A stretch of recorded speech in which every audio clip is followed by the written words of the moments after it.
Hey guys, I am so excited for this week's vlog. So a while ago, I was talking with my friend Lisa, and I told her I wanted her to do sort of a guest spot on my vlog because she's somebody I've always really admired.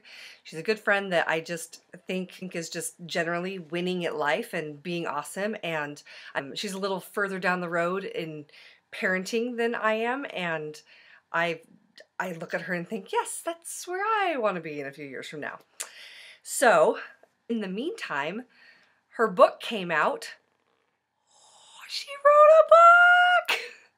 And I read it and I was like, this is everything that I wanted to talk to you about. So it's super handy because I feel like all of Lisa's awesomeness that I wanted to share with you on the vlog is just conveniently located in one book. So you're going to want to get this. If you haven't already seen her in the web series Pretty Darn Funny, you will see her in a movie coming up, Once I Was a Beehive, that she and several of my other very talented friends were part of, and find her on the Time Out for Women speaking circuit. So I may be introducing you to Lisa today, but you can definitely find more of her. So you guys will get to see some of my conversation with Lisa. Obviously, we talked for a really long time, and I'm cutting it way, way down. So I'll probably do a few segments you'll be able to find on our YouTube channel. I hope you enjoy getting to know Lisa. Okay, so we're having like just a normal chat, but it's also all being recorded. So I'll eventually have to like edit it down. Is this being recorded right now? Yeah. Oh, okay. So this is my first maiden voyage of this. So we're just gonna record it all, and then we'll just probably have to cut it down because, you know. Because we'll get talking, and my kids will interrupt us, and it'll be fun. Okay, so the first thing you need to do is come really close to the screen so we can see your eyeballs. Because I feel like I need to use the analogy again. This is the way I describe Lisa. Like this? Yes. Okay, so you know how there's cartoon versions of animals, boys and girls? Like the boys have no eyelashes, and then the girl versions of said animals are like, that's Lisa. She has like distractingly awesome eyeballs. Blink! So, thanks. I want you to know that I stayed up all night and read the book. Not all night. That's a lie. I fell asleep. I woke up today and read the rest of it. Good for you, as you should. Sleep is not something to be trifled with. No, as we learn in the book. As we learn. But I want you to know. Theme. Sleep's a big theme in my life. I feel like you wrote that book for me. And I'm not kidding. For real? I'm not kidding. And I would say to myself, like, how do I just like bottle whatever Lisa's doing? How do I just do that? Dear. And I feel like you just wrote a handbook of how to be awesome. Like, oh, thanks. So you're already awesome. You don't need any tips.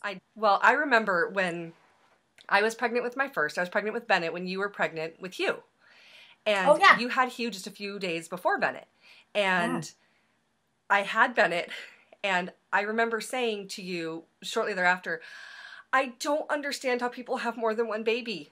This is like, it was just consuming, the idea of keeping this little person who came home with me that I apparently made and gave birth to, like alive. And you were so sweet. You just said, oh, you just get the hang of it. You'll get used to it. And in my head, I was thinking, how does Lisa have 4 of these? And then I do remember, and this happened, I think, with all of my children, but of course with the first. Like, you're driving home from the hospital, and I was in the back seat, of course. Yeah, because you wouldn't sit in the front seat. Your baby's in the back. Yeah, my baby's in the back seat. And I remember thinking about, like, you regular people, you're going to the bank, you're going to... I just had a baby! Like, the world is different now, and you're just all going on with your regular lives. You know, don't you know something has happened? You know, there's been a shift in the world, and I always felt that, like... This is, and you know, and moms always say, oh, you know, is it harder to go from 1 to 2 or 2 to 3 or whatever? I'm like, no, there's nothing harder from going from 0 to 1. Yes. 0 to 1 is the game changer. Appreciated talking about the phases of parenting, like just keeping them alive for a while, because I'm in the middle of that. I mean, I remember just so many years where I was always like this. Like, you'd have to hear like, was that the door opening? Was that the garage door? Was that the... Because they're not safe, like physically safe. And so now my kids make fun of me because I hear something. I'm like, what's that? What is that? And they're like, Mom. You know, and they like to scare me because I scare really easily. And I'm like, that's so mean because I'm this way because you did this to me. Yeah, and so I'm out of that phase now, but I remember it. Like where you would just always wake up like this because somebody was crying or somebody needed. Like you never would just wake up and go, oh, what a... Thank you. Good morning. I have said that like, wait, so many you have to hit times. the ground running, you know? It's like, I hope I have time to pee because The I've got to go feeling get of the being baby or scared the toddler. awake. It is a Yes. very different feeling than just And it waking up. changes like your cellular, you on a cellular Yes. level, I think. Like it changes your DNA. I think it does. Yes. I really do. That's Yeah. tricky. Sleep is always tricky. It's always an issue in mothering. You can't get past it. Okay, so let's talk about something that has always stuck with me that you said is like lowering the bar Oh. and being awesome. These are not mutually exclusive things. In fact, to gain one, you should do the other. I know. So when did that like gel for you? When I was at home with a house of little kids, and it's like all those videos that go on Facebook about like, you know, why I can't accomplish anything in a day. And it just shows like a mom like picking up clothes and the kids are, you know, doing it. Like my son Miles every day, he just thought it was his job to take books, all the books off the bookshelf. That was his job. And mine was to put them back. And I remember just like always being tired, like we talked about, and not really feeling like I was getting anything done, but knowing that my kids were happy and we were doing stuff. But, you know, I had to get over a lot of personal, you know, ideas of what being a mom meant and what my definition was, and to stop worrying about like a checklist. Because I've always been a really like motivated, kind of a little bit type A person who's just like, I want a checklist and I want to get an A and I want to be ambitious and I've got, you know, and motherhood has a funny way of just telling you, oh, that's so cute that you think you can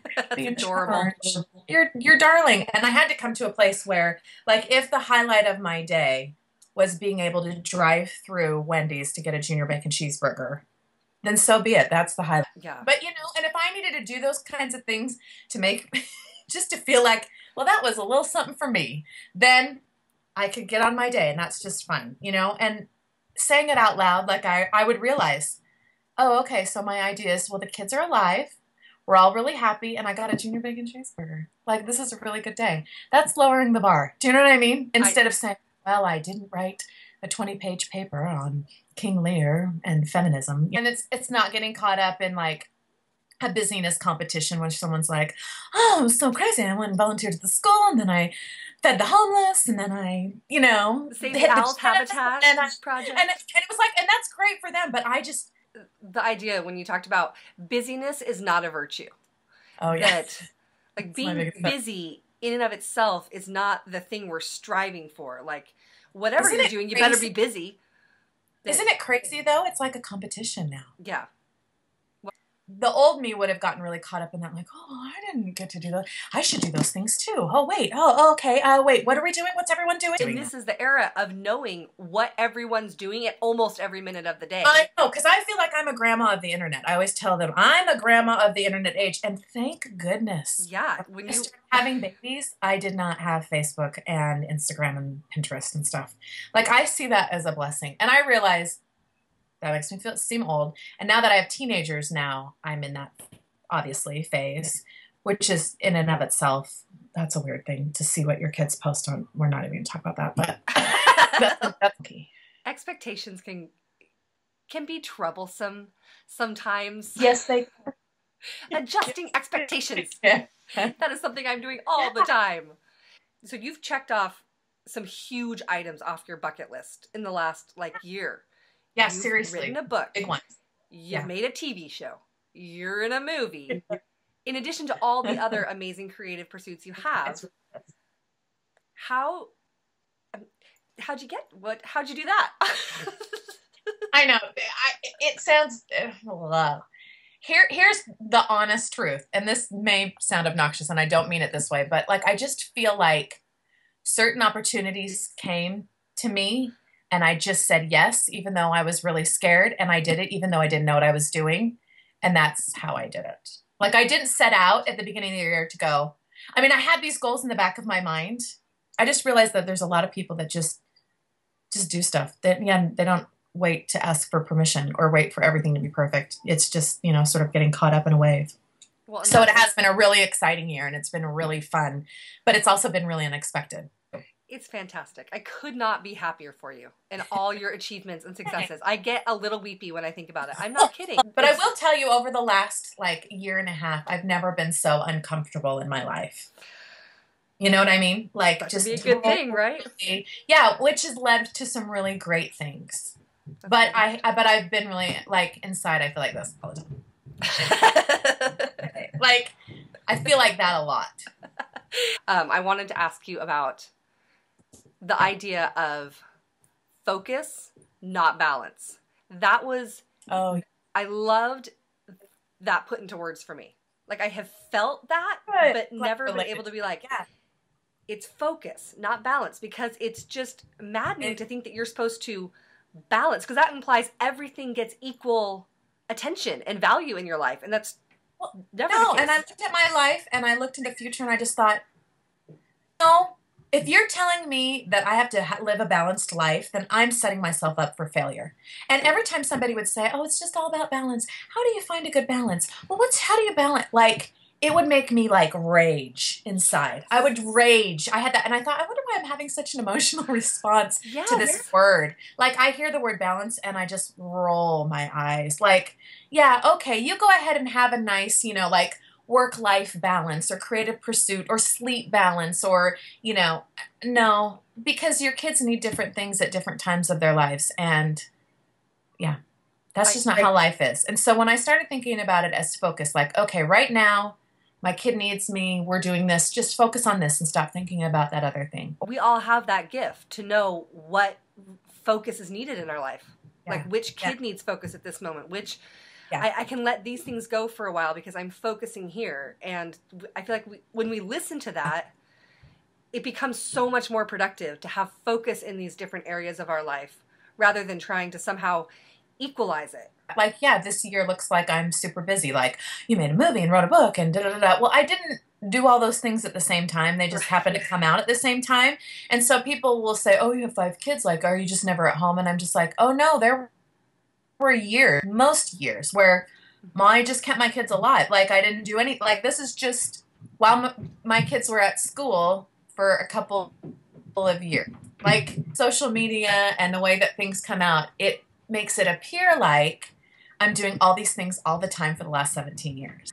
It makes it appear like my focus or my balance, like, yeah, I've been able to raise children and get sleep and make a movie and write a book. Why haven't you? And, you know, all the other stuff I do. Yeah, I've done all these things. And it's like, no, that's not how that worked. I'm glad for the clarification.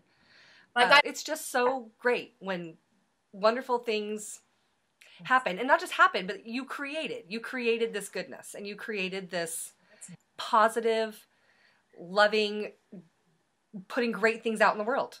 Hey, Lisa, it has been so delightful to talk to you. I feel like it's when we get to go to lunch, except neither one of us is eating delicious things. I know, I feel like we should have eaten more. That's my only regret. This is my only regret. Thank you for, first of all, writing this book, because I seriously wept. Oh, it's just beautiful. And so I have to like legitimately plug it again, but seriously, go buy this. You want this. It's so fantastic. And I'm just so honored to know you and to have you as a friend, and it makes me really happy. Thanks. So good luck in your many endeavors. Lovely and wonderful and generous and kind with your time. Love you so much. Love you too.